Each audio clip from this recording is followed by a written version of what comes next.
In this part of the video, I'm going to show you examples 3 to 6 from topic 0.5. So the first two images are just reiterations of something we've already done. It's really still just our all students take calculus. This one is saying that they're all positive. This one's saying that in quadrant 2 only sine is positive, in quadrant 3 only tangent is positive, and in quadrant 4 only cosine is positive.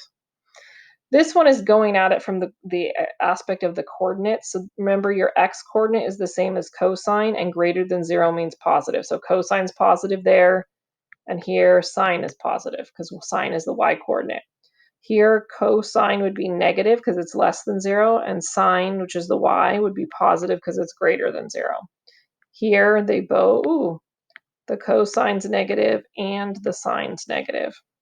In this one, it says the cosine is greater than 0 or positive, and the sine is less than 0 or negative. So in the next two examples, we have to determine which quadrant we lie in. So I am going to use, because I'm going to pretend I don't have my pictures up there, I'm going to use I'm just going to draw myself a little chart or a little graph, and I'm going to write all students take calculus, because that's the mnemonic that I'm remembering my trig functions with.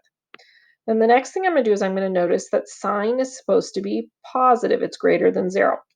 So I'm going to go to my little chart, and I'm going to figure out, well, sine is positive in quadrant 1 and quadrant 2, meaning my answer has to be in one of those two quadrants. Now I'm going to go look at what cosine is supposed to be, and it says cosine is less than 0 or negative. So I look at the two quadrants I already circled, and I know that everything is positive in quadrant 1 and only sine is positive in quadrant 2. So I know that it has to be a quadrant 2 answer. And try it again. So I'm going to start with my all students take calculus. This time my secant is negative. Well, I know that secant is the reciprocal of cosine, so it's going to act like cosine. I know cosine is positive in quadrant 1 and quadrant 4, so that means my answer has to be in quadrant 2 or 3. Then I'm going to look at tangent. I know tangent is positive. In these two quadrants, tangent has to be positive in quadrant 3. So I know that this is a quadrant 3 answer. All right, we're going to now find the values of all 6 trig functions of theta. Before I do anything else, I'm going to notice that I've got sine, and I can easily flip the reciprocal cosecant. So I've got 2 out of the 6, right? So I've only got 4 left to do. Now I'm going to go ahead and draw myself a picture. I know I'm supposed to be in quadrant 3, so I'm going to draw my triangle in quadrant 3. Here's my reference angle, meaning this is the opposite, adjacent, and hypotenuse. I should probably have written that on the inside. Then I know that my sine is opposite -2. So my sine over here is opposite -2, and this would be the hypotenuse. The hypotenuse is always positive, so that's 3. I need to find my adjacent leg. So I'm going to use the Pythagorean theorem. So I'm going to go -2 squared plus x squared equals 3 squared. So I've got 4 plus x squared equals 9, x squared equals 5. Take the square root of both sides. Now, in this case, because I'm in the negative direction, this would be a negative square root of 5. All right, let's see if we can finish this now. So we've got the cosine is the adjacent negative square root of 5 over the hypotenuse 3, meaning I get the secant for free, but I have to flip it up, and now I have to rationalize it. All right, then I'm going to do the tangent of theta equals the opposite -2 over the adjacent negative square root of 5. That's going to go positive. I'm going to flip the cotangent, and then I'll go back and rationalize. So my cotangent is positive square root of 5 over 2. And then I'm going to rationalize it, 2 square root of 5 over 5. All right, we do one more here.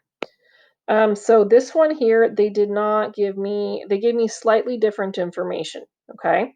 So I got to figure out what quadrant I am in just based on this information. So I'm still thinking my all students take calculus. I know that the cosine is positive. So if the cosine's positive, that means I have to be in quadrant 1 or quadrant 4, okay? The tangent, however, is negative. So I know I can't be in quadrant 1. I have to be in quadrant 4.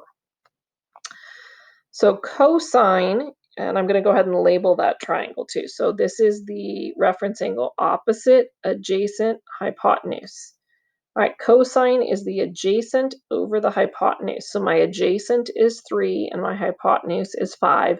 My other leg is my opposite is going to have to be a negative number, but I'm going to go ahead and use Pythagorean theorem to get there. So 3 squared plus, we'll call it y squared, equals 5 squared.